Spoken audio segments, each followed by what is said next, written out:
Hello everyone, welcome to my channel one step to success. एक बार फिर से टीचिंग एप्टीट्यूड चाइल्ड पैडागोजी के क्वेश्चंस हम लेकर आ चुके हैं।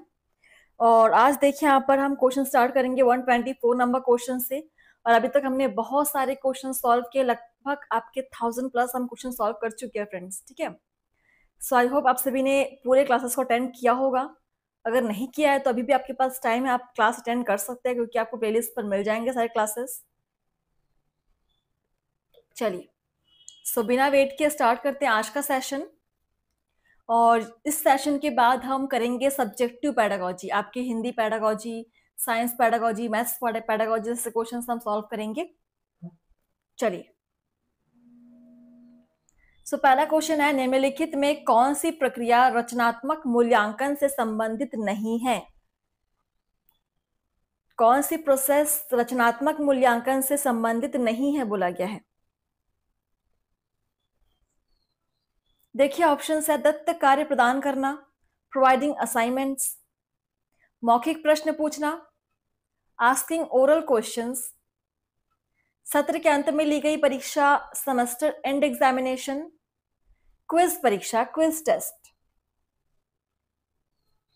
इनमें से कौन सी प्रक्रिया रचनात्मक मूल्यांकन से संबंधित नहीं है बोला गया है?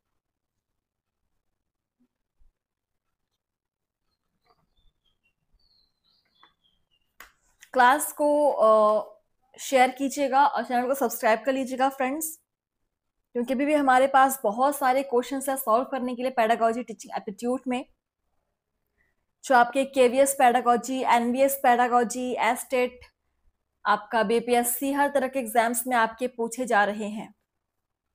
देखिए यहाँ पर सत्र के अंत में ली गई परीक्षा या सेमेस्टर एंड एग्जामिनेशन से आपके रचनात्मक मूल्यांकन से संबंधित नहीं है। ऑप्शन सी इज करेक्ट, बाकी तीनों आपके रचनात्मक मूल्यांकन में आ जाते हैं। अगला क्वेश्चन है 125 नंबर क्वेश्चन। देखिए, विद्यार्थियों को प्रोत्साहित नहीं करना चाहिए। ऑप्शन है, कक्षा में तथा कक्षा के बाहर अधिकाधिक प्रश्नों को पूछना, विद्यार्थियों को समूह कार्य हेतु अंतःक्रिया करने हेतु अधिकाधिक रूप में पाठ्य सहभागी क्रियाओं में भाग लेना, या शिक्षक जो प्रश्न पूछ सकते हैं उन सभी प्रश्नों के उत्तर याद कर लेना।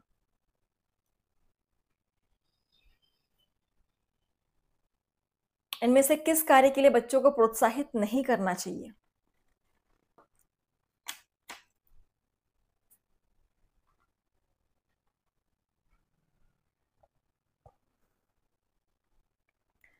बच्चों को अधिक प्रश्न पूछने के लिए प्रोत्साहित करना चाहिए, अंतःक्रिया करने के लिए प्रोत्साहित करना चाहिए, पाठ्य सहभागी क्रिया में भाग लेने के लिए भी उनको प्रोत्साहित करना चाहिए, लेकिन बच्चों को उन सही प्रश्नों के उत्तर याद कर लेना जो शिक्षक पूछ सकते हैं, ये उनको नहीं करने के लिए बोलना चाहिए।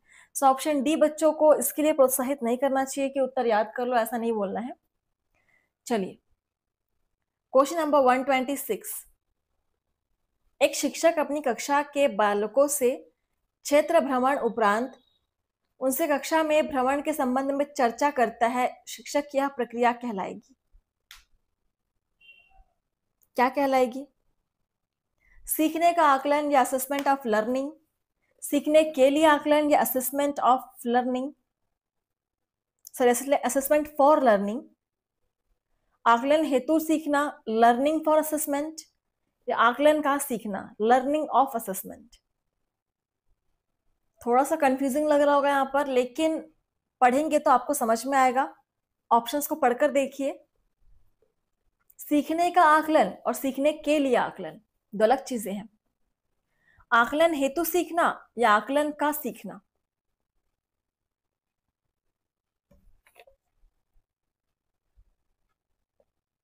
एक टीचर जो है बच्चों को क्षेत्र भ्रमण, टूर के बाद टूर में हुए चीजों के बारे में वो संबंध में वो चर्चा कर रहा है, प्रश्न कर रहा है। तो शिक्षक क्या करने की कोशिश कर रहे हैं? वो सीखने का आकलन, बच्चों के सीखने का आकलन कर रहे हैं, assessment of learning. Option first is correct. Question number 127। एक शिक्षक अपने विषय में प्रस्तुतिकरण के समय अभ्यास हेतु पर्याप्त अवसर प्रदान करता है। शिक्षक द्वारा अपनाया गया शिक्षण का यह प्रकार है: अनुदेशन, इंस्ट्रक्शंस, कक्षा शिक्षण, क्लासरूम टीचिंग, प्रशिक्षण, ट्रेनिंग, कक्षा में अधिगम वातावरण उपस्थित करना। चलिए आंसर करेंगे।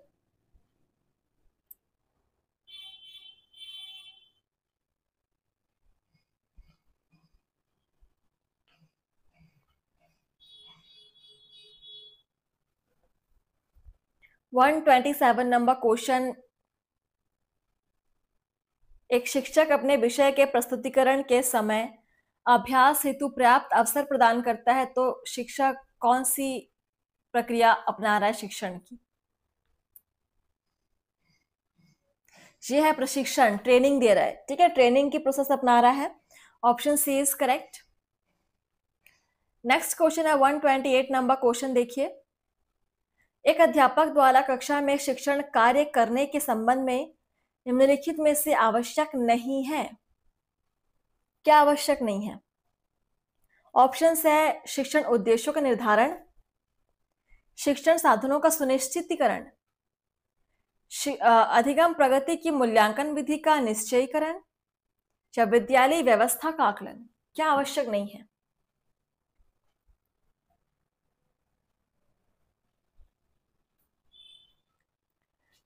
चलिए, टीचिंग एप्टीट्यूड, चाइल्ड पेडागोजी, शिक्षण शास्त्र के बहुत ही महत्वपूर्ण क्वेश्चंस हम डेली यहां पर सॉल्व कर रहे हैं, सो आप लोग क्लास को शेयर करेंगे।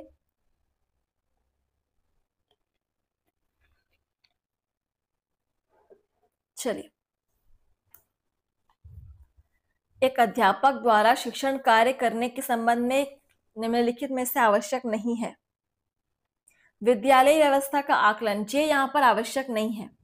ठीक है, ऑप्शन डी हमारा आंसर हो जाएगा। बाकी शिक्षण उद्देश्यों का निर्धारण तो आवश्यक है, शिक्षण साधनों का सुनिश्चितीकरण भी आवश्यक है, और ऑप्शन सी भी आवश्यक है। बस ऑप्शन डी को छोड़कर ऑप्शन डी हमारा आंसर हो जाएगा। बढ़ेंगे अगले क्वेश्चन की तरफ। 129 नंबर क्वेश्चन देखिए। एक शिक्षक कक्षा में अध्यापन कार्य करते समय पुनर्बलन रीइंफोर्समेंट का उपयोग उस समय करता है जब वह, ऑप्शन है दो प्रश्नों के मध्य साहचर्य उत्पन्न करना चाहता है, प्रश्न एवं सही उत्तर के मध्य साहचर्य उत्पन्न करना चाहता है, अधिगम हेतु पुनर्बलन की प्रासंगिकता सुनिश्चित करना चाहता है, कक्षा में विद्यार्थियों को पढ़ाई जाने वाली विषय वस्तु पर ध्यान केंद्रित करना चाहता है।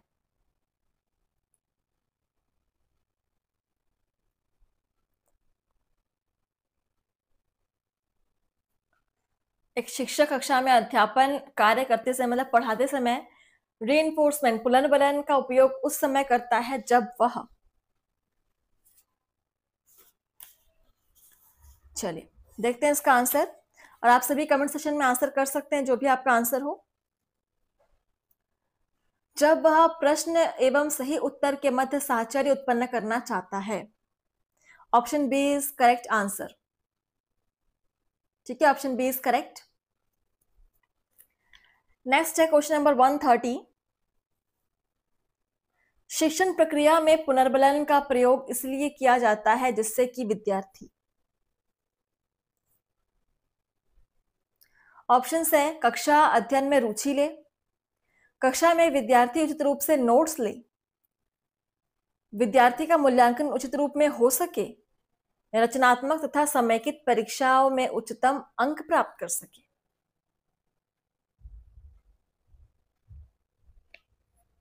तो शिक्षण प्रक्रिया में पुनर्बलन का प्रयोग क्यों किया जाता है, किस उद्देश्य की पूर्ति के लिए किया जाता है? पुनर्बलन रीइंफोर्समेंट एक इंपॉर्टेंट टॉपिक है पेडागोजी के सब्जेक्ट का।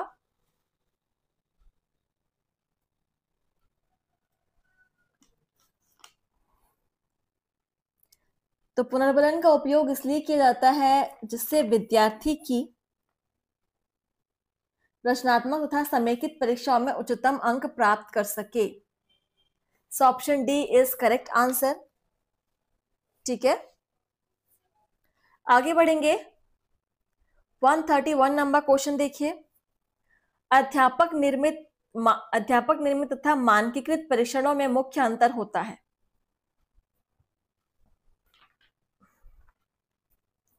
ऑप्शन है वस्तुनिष्ठता का, मानकों की उपलब्धता का, प्रशासन की सुगमता का, समग्र गुणवत्ता का, टोटल क्वालिटी का। अध्यापक द्वारा निर्मित और मानकीकृत परीक्षणों में मुख्य अंतर क्या हो सकता है?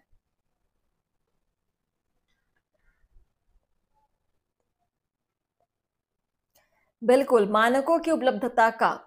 अध्यापक द्वारा निर्मित परीक्षणों में मानक नहीं होते, लेकिन मानकीकृत परीक्षणों में मानक होते हैं। सो ऑप्शन बी यहाँ पर मुख्य अंतर है इन दोनों में। ऑप्शन बी, मानकों की उपलब्धता का अंतर होता है।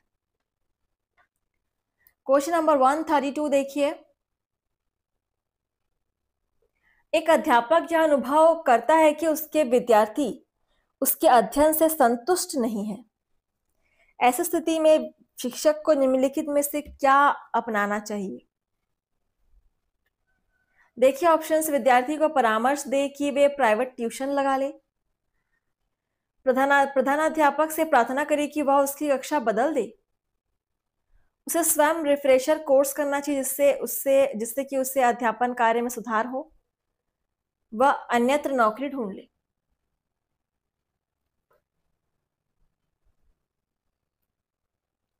चलिए, बहुत अच्छा क्वेश्चन है। जब किसी अध्यापक को यह अनुभव हो कि उसके पढ़ाने से, अध्यापन से बच्चे संतुष्ट नहीं हो रहे हैं, तो ऐसी परिस्थिति में शिक्षक को क्या करना चाहिए? एक लॉजिकल क्वेश्चन है ये।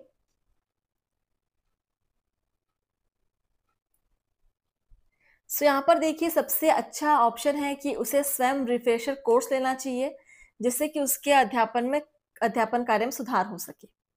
सबसे अच्छा आंसर। बाकी यहाँ बच्चों को प्राइवेट ट्यूशन के लिए कहना, कक्षा बदल लेना, अन्यत्र नौकरी ढूंढ लेना, ये सारे ऑप्शंस बिल्कुल गलत है। ऑप्शन सी सबसे करेक्ट आंसर है। Question number 133। मान लीजिए आप शिक्षक हैं। आपकी कक्षा में कुछ विद्यार्थी प्रायः ही अनुपस्थित रहते हैं। एक शिक्षक के नाते आप निम्नलिखित में से किस समाधान को अपनाएंगे? ऑप्शन है इन विद्यार्थियों के संबंध में आप प्रधानाचार्य को अवगत कराएंगे। इन विद्यार्थियों के अभिभावकों को सूचित करेंगे। क्या आप इस ओर ध्यान न देकर कक्षा शिक्षण पर ही ध्यान देंगे क्योंकि आपका कार्य कक्षा शिक्षण करना है? क्या इन विद्यार्थियों की अनुपस्थिति के कारणों की जानकारी करने हेतु क्रियात्मक शोध करेंगे? ये भी आपका एक बहुत ही बेहतरीन क्वेश्चन है। चलिए आंसर कीजिए।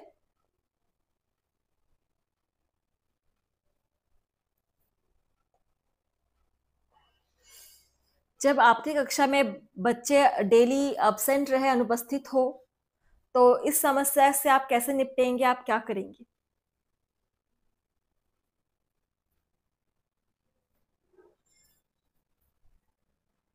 प्रधानाचार्य को अवगत कराने से कुछ नहीं होगा, बच्चे स्कूल आना स्टार्ट नहीं कर देंगे।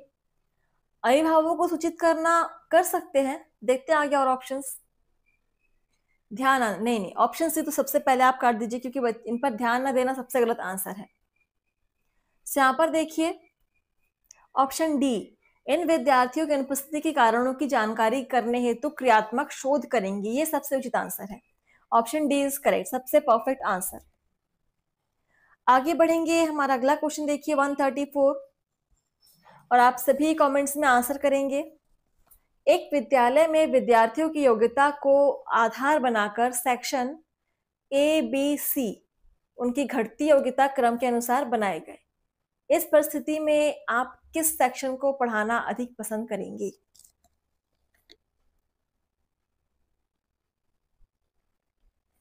ऑप्शन है ए बी सी, या कोई भी सेक्शन जो आपको दिया जाए। समझिए क्वेश्चन को। स्कूल में एक ही क्लास के 3 सेक्शन बनाए गए हैं, ए बी सी, और इसमें भी बच्चों को उनकी योग्यता के अनुसार बांटा गया है। मतलब ए वाले सेक्शन सबसे अच्छे बच्चे, बी में मीडियम और सी में सबसे नीचे क्लास के बच्चे। सो आपको किस कक्षा में पढ़ाना पसंद होगा, आप किस सेक्शन में पढ़ाना पसंद करेंगे जब आपको पता हो कि ए में सबसे टॉप क्लास के बच्चे हैं, बी में मीडियम और सी में सबसे कम बुद्धि वाले बच्चे हैं।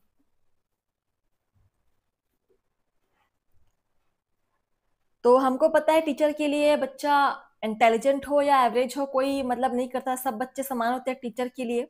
सो यहाँ पे कोई भी सेक्शन आ जाए, आपको दिया जाए, बिल्कुल आपको वहां पे पढ़ाना चाहिए। So option D is correct answer, कोई भी सेक्शन हो आपको दिया जाए। अगला क्वेश्चन देखिए 135 नंबर क्वेश्चन, शिक्षण का प्रमुख प्रयोजन या पर्पस है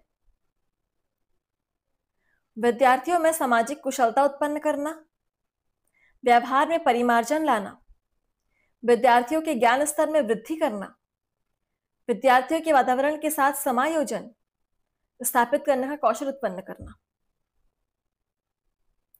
चलिए पढ़िए क्वेश्चन को, समझिए और आंसर कीजिए। कुछ ही क्वेश्चंस बचे हुए हैं। शिक्षण का प्रमुख प्रयोजन पर्पस क्या है?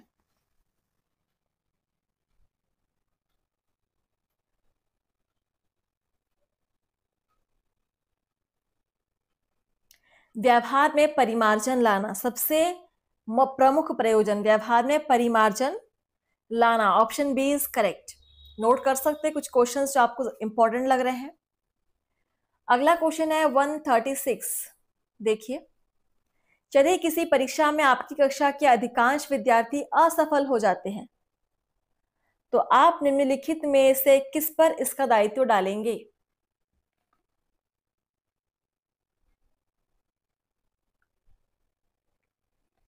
ऑप्शंस है विद्यालय की प्रबंध समिति का कमजोर व्यवस्थापन, विद्यालय में पठन पाठन की समुचित व्यवस्था का ना होना, प्रधानाचार्य का विद्यालय की शिक्षण गतिविधियों में रुचि ना लेना, आपकी स्वयं की शिक्षण विधि। 136 नंबर क्वेश्चन, पहले क्वेश्चन को पढ़ के समझ लीजिए कि यदि किसी परीक्षा में आपकी कक्षा के अधिकांश विद्यार्थी असफल हो रहे हैं तो आप इनमें से किस पर दायित्व डालेंगे?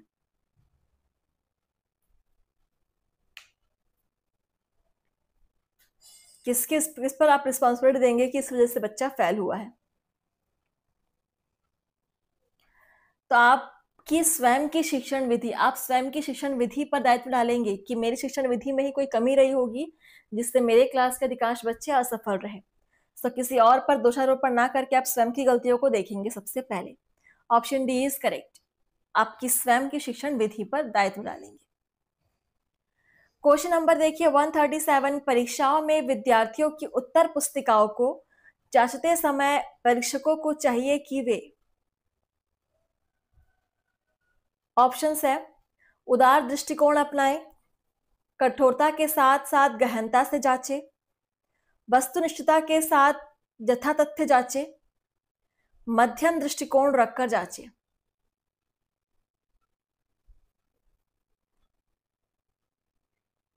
जब आप परीक्षाओं के बाद विद्यार्थियों की उत्तर पुस्तिकाओं की जांच करते हैं तो एक परीक्षक के रूप में आपकी सोच किस प्रकार होनी चाहिए, आपका दृष्टिकोण कैसा होना चाहिए? चलिए एलिमिनेट करते हैं यहाँ पर ऑप्शंस को। कठोरता के साथ नहीं जांचना है, एकदम उदार भी नहीं होना है, मध्यम दृष्टिकोण रख सकते हैं, लेकिन सबसे अच्छा आंसर है कि वस्तुनिष्ठता के साथ यथातथ्य जांचे। Option C is correct answer, वस्तुनिष्ठता के साथ यथातथ्य जांचे। ठीक है। अगला क्वेश्चन नंबर 138, किसी बालक को कक्षा शिक्षण गतिविधियों में सक्रिय भाग लेने हेतु शिक्षक को चाहिए कि वह विद्यार्थियों को समय समय पर सचेत कर, समय समय पर दंडित करे, सकारात्मक प्रेरकों का समय समय पर उपयोग करे, विद्यार्थियों में आत्मगौरव तथा आत्मसम्मान का विकास करे। क्या करना चाहिए?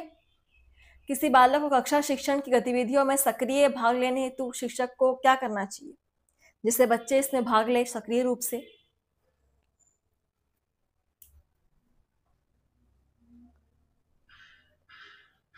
चलिए, वीडियो अच्छी लगी हो तो प्लीज क्लास को शेयर करेंगे और अधिक से अधिक लोगों तक वीडियो को पहुंचाएंगे। जो यहाँ पर पढ़ना चाहते हैं वो जुड़ सकते हैं हमारे साथ। तो सबसे अच्छा आंसर है कि सकारात्मक प्रेरकों का समय समय पर उपयोग करें, जिससे बच्चे को गतिविधियों में सक्रिय रूप से भाग लेने के लिए प्रेरित किया जा सके। Option C is correct. आगे बढ़ेंगे, हमारा अगला क्वेश्चन है 139 नंबर क्वेश्चन। देखिए, क्रियात्मक शोध निम्नलिखित में से किस तथ्य की पूर्ति करता है? क्रियात्मक शोध फिर से एक बार आ चुका है और ऑप्शंस देखिए, सिद्धांतों का निर्माण, कक्षागत समस्या का समाधान, सिद्धांतों का परीक्षण या शिक्षण विधि को कक्षा में लागू करना।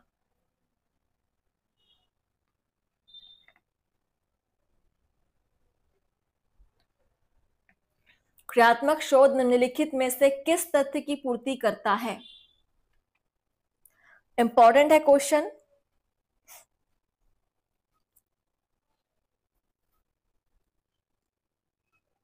क्रियात्मक शोध ये कक्षागत समस्या का समाधान करता है।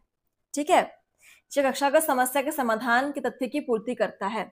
So option B is correct answer. ठीक है, तो चलिए बढ़ते हैं हमारे आज के सेशन के लास्ट क्वेश्चन की तरफ। 140 नंबर क्वेश्चन देखिए, एक सफल शिक्षक वह है जो, ऑप्शन है शांत रहता है तथा अपने कर्तव्य का निर्वहन करता है, सहनशील होने के साथ साथ अधिनायकवादी दृष्टिकोण रखता है, कक्षा में जाने से पूर्व पढ़ाए जाने वाले पाठों अथवा विषय वस्तु की पूरी योजना तैयार कर लेता है, विभिन्न बोर्ड परीक्षाओं में प्रयोगात्मक परीक्षाओं के लिए आमंत्रित किया जाता है।